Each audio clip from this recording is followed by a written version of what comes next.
An inside look after a fire destroys an apartment in North Fargo. Valley News Live at 6 starts right now. This is Valley News Live at 6.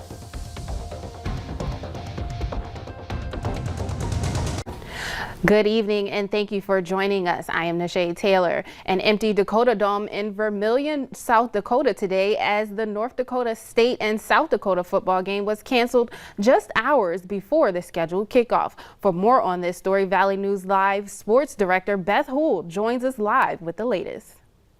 Beth? Yeah, Nisha, a wild morning as our crew prepared to broadcast today's scheduled game between the Bison and the Coyotes. We learned the game was canceled as the team learned the news at breakfast this morning at their hotel in Sioux Falls. They would quickly pack up and board the buses heading back to Fargo immediately. A source telling me the Bison had multiple positive COVID-19 tests. Our team quickly jumping into action. Our play-by-play announcer Brian Shawn catching up with Director of Athletics Matt Larson moments after the announcement. First of all, just really disappointed for our guys and our staff. I know just all the time and energy that they put into this, and as you said, we've been fortunate as a department that we really haven't been bit by the bug, so to speak, in terms of having to lose games. And unfortunately, you know, with some positives, you know, medical staff just thought it was the best thing to cancel the game. Meanwhile, at the Dakota Dome, staff packing up the game day operations that were already well underway. That's where our color commentator Lee Timmerman was this morning when he got the news. Well, Beth, the sights and sounds of FCS football obviously will not be happening in the Dakota Dome today. Now, Brian Shawn and Ryan Gellner were with the team at the team hotel when they found out that the game was canceled. And shocked and disappointed were the two words that I was told described the atmosphere around the team. Now, this is the first time in FCS that the day of the game was canceled. And why can it be rescheduled? Well, because the Bison have an open date on April 17th, but USD does not.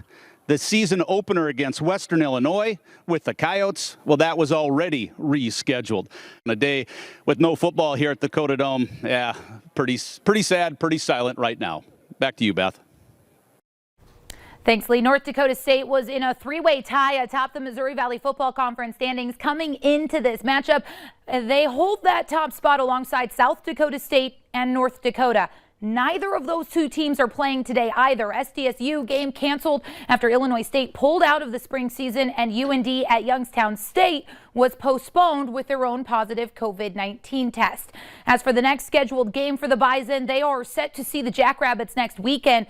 Matt Larson says they plan to play it, but it will come down to what the medical professionals find and determine through further testing and contact tracing. Yeah, it's so sad that that game had to be canceled. I'm sure a lot of people are devastated right now. Yeah, they certainly are. Yeah, thank you so much, Beth. The Missouri Valley Football Conference had 10 teams playing this spring. 6 of those are not playing today as previously scheduled. Now, it's been a gloomy start to the weekend, but warmer temperatures are headed our way. Summer, how are we going to warm up this week? We are in for such a beautiful warm-up. I cannot wait to tell everyone about it.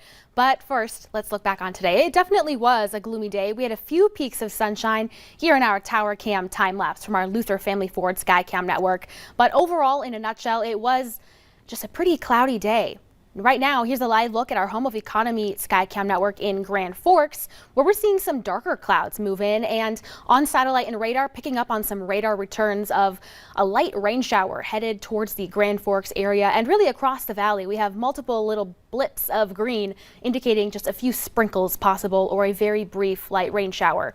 Despite the cloudiness today, temperatures were near seasonal, if not a few degrees above. And we are only going to warm up from here. Right now, most of us are in the 40s, but Nisha, how does 70 degrees sound?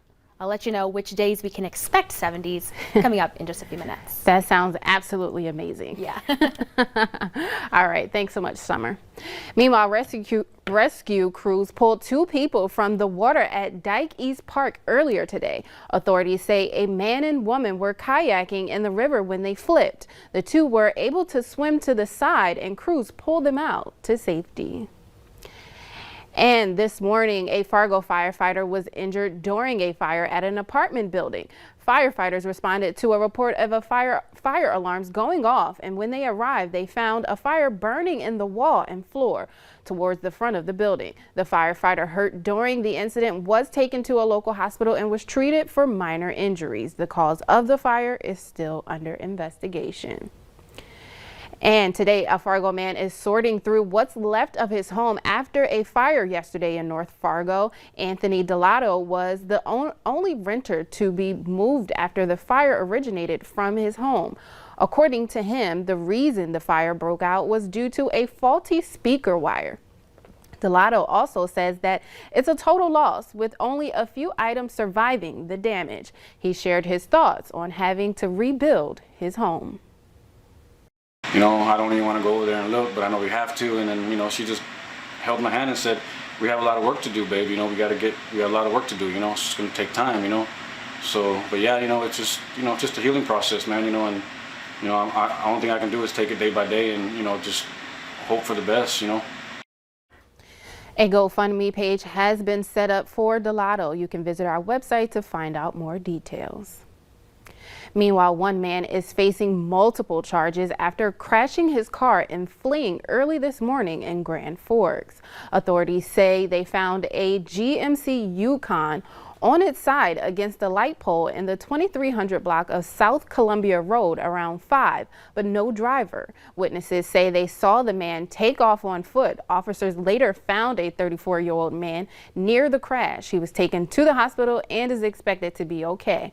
The man was charged with a DUI refusal, and leaving the scene of a crash. Starting next week, people living on both sides of the river, 16 and up, will be eligible to receive a COVID vaccine. However, with the good news comes the daunting task of trying to find an appointment. More than 4 million people can now get the vaccine in Minnesota alone, but the supply is still limited. Vaccine priority will still go to older Minnesotans and North Dakotans, people with underlying health conditions, and frontline workers. Health officials say you should sign up with a vaccine connector to find appointments at clinics, pharmacies, or local healthcare providers.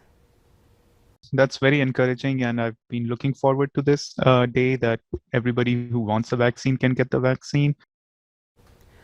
North Dakotans can get their shot as soon as Monday, Minnesotans as soon as Tuesday. Stanford Health tells us they already have a wait list.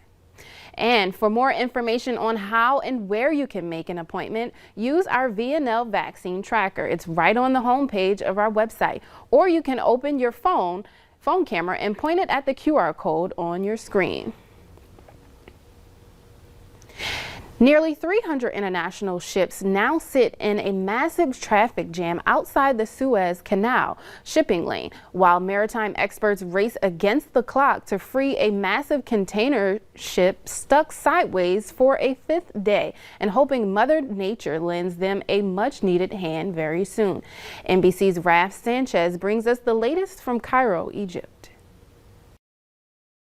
It's an image shocking the world. A 224-ton container ship nearly as long as the Empire State Building is tall, lodged sideways in the Suez Canal. It's forcing a major traffic jam in one of the world's most critical waterways. The Suez Canal's strategic location is a major trade route between Africa, Asia, and Europe. More than $3 billion worth of cargo pass through this Egyptian channel every day. But today, ships carrying everything from medical equipment, oil, and food can't get through. The pandemic is already to blame for weakening trade. We're already seeing evidence that ships are starting to gather at the entrances to the canal, both ends, and so that process, that logjam, is starting to grow as every hour that passes. The chaos started Tuesday when the 1,300-foot Panama flag ship, the Ever Given, ran aground. We don't know yet exactly what happened. There's reports of some failures of equipment, but that's denied by the company itself. There's other reports of a strong gust of wind. Now, crews on smaller tugboats are trying to free the vessel. She's longer than the canal is wide. And so she's jammed in there pretty good. And so it's going to be very difficult to pull her off. The canal service provider says at least 150 ships are waiting for the Ever Given to be cleared. Elise Preston, CBS News. At least 5 people are dead and several more are hurt after a 9-story apartment building collapsed in the Egyptian capital early this morning. Rescue crews are still searching for any survivors trapped under the rubble. At least 24 others were taken to the hospital. Still no word on what caused the building to collapse. The government has recently launched a crackdown on illegal building across the country, jailing violators and in many cases destroying the buildings. We will see temperatures near or right around seasonal average as we head into our evening tonight before a big warm up comes on Monday of this week. But with it, we'll also see a lot of wind, prompting a fire weather watch that will continue through the day on Monday. More details on the warm up and the wind coming up right after this.